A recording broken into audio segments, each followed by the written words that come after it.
जिस हाथ में थर्मामीटर होना था आज उसी हाथ में तख्ती है। ऐ हाकिम देख तेरे निजाम की ये कैसी बदकिस्मती है। कल्पना कीजिए साल 2020 में आपने नर्सिंग की पढ़ाई शुरू की और एक ही सपना था आपकी आंखों में, 4 साल में डिग्री मिलेगी, हाथ में रजिस्ट्रेशन नंबर होगा और फिर एक इज्जतदार नौकरी होगी। और अब आप 2026 में पहुंच चुके हैं और आज भी आपके हाथ में न डिग्री है और न ही रजिस्ट्रेशन नंबर, और जो कोर्स सिर्फ 4 साल में पूरा होना था उसमें अब तक 6.5 साल निकल चुके हैं। और सबसे तकलीफदेह बात यह है जिस गड़बड़ी की सजा ये छात्र भुगत रहे हैं वो गड़बड़ी इन्होंने की ही नहीं थी। नमस्ते, मैं हूं सुमन शुक्ला और आप देख रहे हैं 7 टीवी भारत। आज हम बात करेंगे मध्य प्रदेश के हजारों नर्सिंग छात्रों की जिन्होंने एक डिग्री के इंतजार में अपने कैरियर के, अपनी जवानी के सबसे कीमती साल गंवा दिए। और साथ ही एक बड़ा सवाल भी उठाएंगे, जब देश का हर 5वां पढ़ा लिखा नौजवान नौकरी ढूंढ रहा है तो सरकारें इन डिग्रियों को अटकाकर आखिर किसका भला कर रही हैं। और ये गुस्सा सिर्फ बातों में नहीं रहा, पिछले कुछ हफ्तों में ये सीधे भोपाल की सड़कों तक उतर आया है।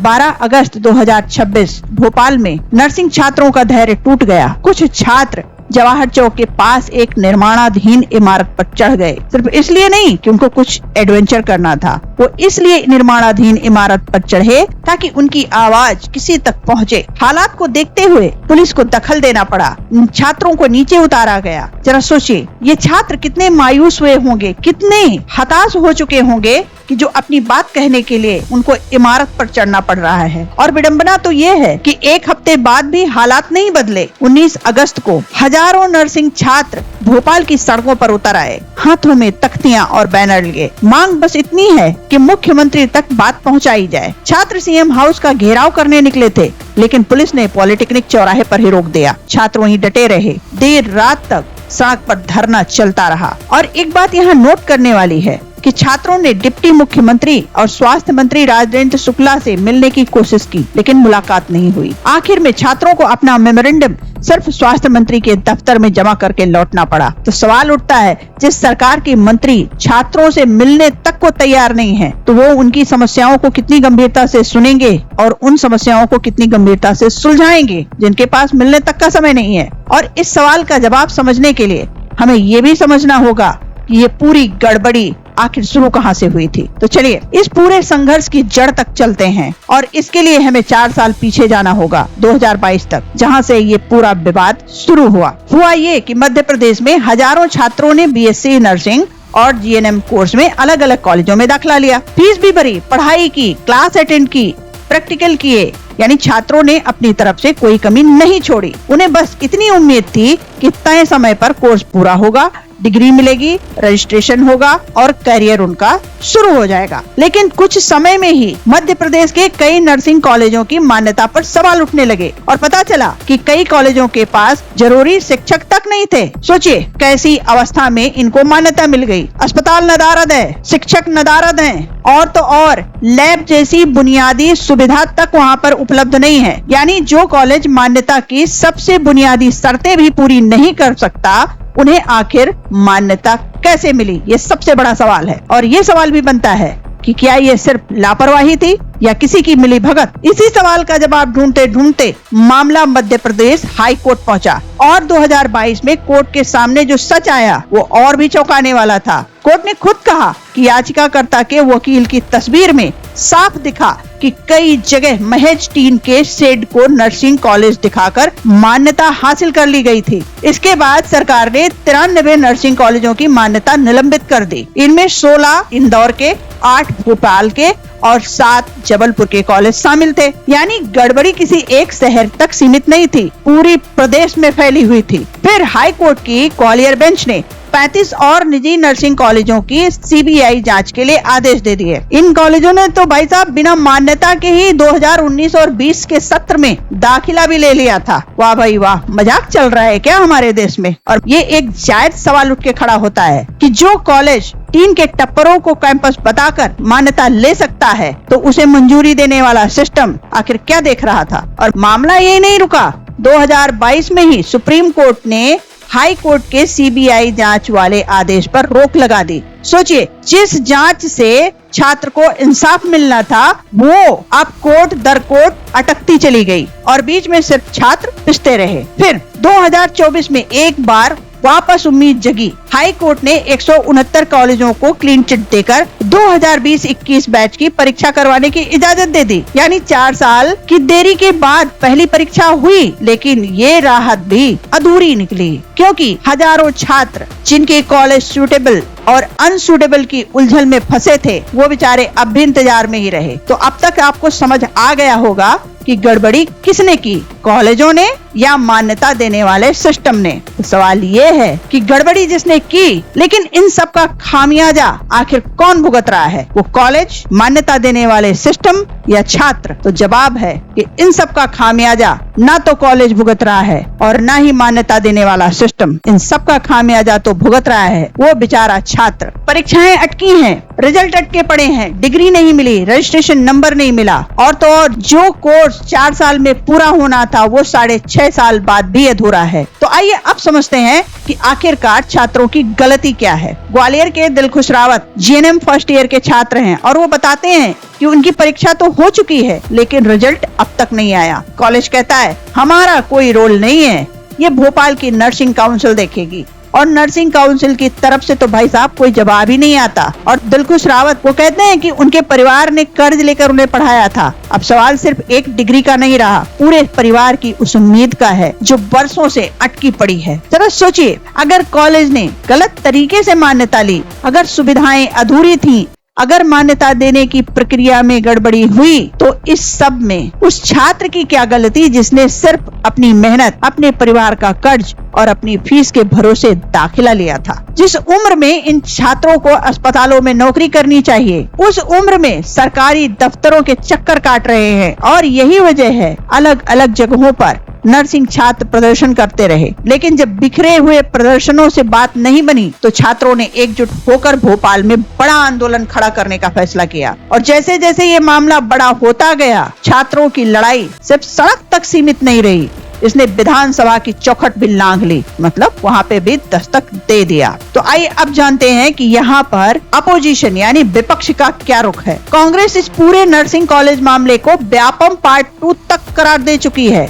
नेता प्रतिपक्ष उमंग सिंघार बार बार विधानसभा में ये मुद्दा उठाकर सरकार को घेर भी चुके हैं और कह चुके हैं कि मध्य प्रदेश में शिक्षा की हालत बहुत शर्मनाक है। इससे पहले युवा कांग्रेस के कार्यकर्ता तत्कालीन मंत्री के बंगले के बाहर प्रदर्शन कर उनकी गिरफ्तारी तक की भी मांग कर चुके हैं। यानी ये सिर्फ कुछ छात्रों की शिकायत नहीं रह गई, अब ये मामला सड़क से सदन तक हर जगह सरकार के गले की फांस बन चुका है। लेकिन सिर्फ सियासी बयानबाजी से आगे बढ़कर इस मामले में एक और गहरी बात छिपी है जो सीधे आपकी और मेरी जिंदगी से जुड़ी है, इन बच्चों की जिंदगी से जुड़ी है। और वो बात है बेरोजगारी की, जो सबसे चुभने वाली बात है। बात सिर्फ नर्सिंग छात्र की नहीं है, ये कहानी हर उस युवा की है जो डिग्री लेकर नौकरी की लाइन में खड़ा है। देखिए, यहीं पर ही कॉन्ट्राडिक्शन है। एक तरफ कहा जाता है कि देश के हेल्थ केयर सेक्टर में नर्सों की भारी कमी है, अस्पतालों में स्टाफ नहीं मिलता, गाँव में तो हालत और भी बुरी है। दूसरी तरफ हजारों ट्रेंड नर्सिंग छात्र सिर्फ इसलिए घर पर बैठे हैं क्योंकि उनके पास कागज पर एक डिग्री और एक रजिस्ट्रेशन नंबर नहीं है, जबकि पढ़ाई, प्रैक्टिकल ट्रेनिंग सब कुछ पूरा हो चुका है। तो सवाल ये है, जिस देश में नौकरी मांगने वालों की लाइन पहले से लंबी है, वहाँ तैयार खड़े हुए हुनरमंद युवाओं को सिस्टम की सुस्ती से बाजार बनाए रखना आखिर किसके फायदे में है? एक तरफ सरकार नई भर्तियों की घोषणा करती है, नर्सिंग ऑफिसर के हजारों पदों की विज्ञापन निकालती है, और दूसरी तरफ वही सरकार अपने ही सिस्टम में उलझे उन छात्रों को डिग्री तक नहीं दे पा रही जो उन्हीं भर्तियों के लिए तैयार बैठे हैं। ये विडंबना नहीं है कि जिस कुर्सी पर बैठकर स्किल इंडिया, रोजगार मेला और नौकरी के बड़े बड़े दावे किए जाते हैं, उसी सरकार की लापरवाही की वजह से हजारों ट्रेंड युवा योग्य होते हुए भी बेरोजगार बैठे हैं। तो यही गुस्सा, यही सवाल आखिरकार छात्रों को भोपाल की सड़क तक ले आया। और ये मुद्दा सिर्फ सड़क तक नहीं रहा, ये मीडिया की हेडलाइन भी बना। 8 अगस्त 2026 को मध्य प्रदेश के कोने कोने से बड़ी संख्या में नर्सिंग छात्र भोपाल पहुंचे और Madhya Pradesh nursing registration council के दफ्तर के बाहर धरने पर बैठ गए। मांग साफ थी, जब तक ठोस फैसला नहीं होता आंदोलन जारी रहेगा। छात्र 5 दिन से धरने पर बैठे थे, तभी मीडिया रिपोर्ट्स में मुद्दा उठाया गया और उसके बाद हलचल मची। रिपोर्ट्स के मुताबिक इसी दबाव में 14 अगस्त को डिप्टी मुख्यमंत्री और स्वास्थ्य मंत्री राजेंद्र शुक्ला के निर्देश पर Madhya Pradesh nursing registration council के रजिस्ट्रार मुकेश सिंह को पद से हटा दिया गया। तो सवाल यह है कि अगर एक कैमरे की खबर से सरकार 5 मिनट में एक अफसर को हटा सकती है, तो हजारों छात्रों की 6 साल पुरानी गुहार पर इतनी देरी क्यों लगी? और क्या एक अकेले रजिस्ट्रार को हटाकर सरकार ये मान लेगी कि उसकी जिम्मेदारी यहीं खत्म हो गई? क्योंकि सच तो ये है, एक कुर्सी बदलने से समस्या हल नहीं होती। समस्या तब हल होगी जब छात्रों की असली मांगे पूरी होंगी। तो आइए अब समझते हैं कि आखिरकार छात्रों की मांगे हैं क्या। तो छात्रों की मांगे बहुत सीधी हैं और साफ हैं, कोई पेचीदापन नहीं है इनमें। छात्रों की पहली मांग है कि नर्सिंग से जुड़े पूरे मामले की जल्द सुनवाई हो और फैसला छात्रों के हित में लिया जाए। और दूसरी मांग, बीएससी नर्सिंग और जीएनएम की जो परीक्षाएं वर्षों से रुकी पड़ी हैं, वो जल्द कराई जाएं। चाहे वो सुटेबल कॉलेज के छात्र हो या अनसुटेबल कॉलेज के छात्र हो, या फिर ग्वालियर क्षेत्र के उन 56 कॉलेजों के जिनका मामला अलग से उलझा हुआ है। और तीसरी सबसे बड़ी मांग, 2020 और 21 बैच के छात्रों को दिसंबर 2026 तक डिग्री और रजिस्ट्रेशन नंबर हर हाल में दे दिया जाए। इसके अलावा छात्र चाहते हैं कि लंबित रिजल्ट जल्दी जारी हो, स्कॉलरशिप से जुड़ी अटकी समस्याएं सुलझे और कॉलेजों की मान्यता में जो गड़बड़ी हुई उसकी जवाबदेही किसी न किसी पर तय हो। और सबसे आखिर में शायद सबसे जरूरी मांग, सरकार सिर्फ जुबानी आश्वासन न दे बल्कि लिखित में भरोसा दे, क्योंकि 6 साल के इंतजार के बाद अब छात्र सिर्फ बातों पर भरोसा करने को तो तैयार नहीं है भाई। और यही अविश्वास बताता है कि अब सिर्फ छात्र से ही नहीं, इस पूरे मामले पर सीधे सरकार से जवाब मांगने का वक्त आ गया है। तो चलिए हम सब मिलकर अपनी सरकार माननीय मुख्यमंत्री मोहन यादव से पूछते हैं। हमारा सवाल है, मान्यता देना, कॉलेजों की जांच करना, रिकॉर्ड सही रखना, ये सब तो सरकार और उसकी एजेंसियों का ही काम था। तो जब ये काम ठीक से नहीं हुआ तो उसकी जवाबदेही तय क्यों नहीं हो रही? और जब गड़बड़ी सामने आई तब सरकार के पास तो बड़ा मौका था कि प्रभावित छात्रों को तुरंत दूसरे मान्यता प्राप्त कॉलेजों में शिफ्ट कर दिया जाए ताकि उनकी पढ़ाई समय पर पूरी हो जाए। तो ऐसा समय रहते क्यों नहीं किया गया? और क्या ये सिर्फ प्रशासनिक सुस्ती थी या मामले को जानबूझकर लटकाया गया? क्योंकि ये तो हम सब जानते हैं कि जितना समय बीतता है मामला उतना ही दबता चला जाता है और छात्रों की उम्र के सबसे कीमती साल यूं ही फाइलों में दफन होते रहते हैं। और एक और बुनियादी सवाल बनता है, क्या किसी कॉलेज को मान्यता देने से पहले फैक्ट चेक वेरिफिकेशन क्यों नहीं होता? क्या असली फैक्ट चेक सिर्फ तभी होता है जब मामला कोर्ट या मीडिया तक पहुंच जाए और उससे पहले सब कुछ फाइलों में दबा ही रहता है? और एक सबसे बड़ा सवाल है, जो नौजवान आज डिग्री के इंतजार में सड़क पर बैठा है, कल जब वो वोट डालने जाएगा तो क्या वो इस सुस्ती को याद नहीं रखेगा? लेकिन जवाब चाहे जो भी आए या ना आए, इतना तो तय है कि इन 6 सालों में जो खोया है उसकी भरपाई सिर्फ एक डिग्री से तो नहीं ही होगी। तो चलते चलते आपसे यही कहती हूँ, जो हाथ सेवा के लिए उठने थे आज सवाल उठा रहे हैं, 6 साल का सन्नाटा तोड़कर अब जवाब मांग रहे हैं। डिग्री सिर्फ कागज का टुकड़ा नहीं, एक वादे की मुहर है जिसे तोड़कर बैठी है सरकार, बेखबर है या बेअसर है। 6 साल की जवानी के मांगे, बदले में मिली सिर्फ तारीख। अब बताओ ए हाकिम, इंसाफ की भी कोई उम्र होती है? तो 6 साल की मेहनत, हजारों सपने, लाखों का कर्ज और एक सरकार जिसके पास अब तक इन सवालों का कोई ठोस जवाब नहीं है। दिसंबर 2026 की डेडलाइन सामने है। अब देखना यह है, क्या मोहन यादव सरकार इस बार सिर्फ आश्वासन देती है या इन छात्रों को उनका हक वाकई मिलेगा, या ये मामला भी बाकी अटकी हुई डिग्रियों की तरह किसी फाइल में दब कर रह जाएगा? आपको क्या लगता है, सरकार जानबूझकर देरी कर रही है या सिर्फ सिस्टम की सुस्ती है? आप अपनी राय हमें कमेंट सेक्शन के जरिए जरूर शेयर करिएगा। तो ये थी अब तक की सच्ची और तीखी खबर। मैं हूँ आपके साथ सुमन शुक्ला। आप देख रहे थे 7 टीवी भारत। बने रहिए हमारे साथ। धन्यवाद।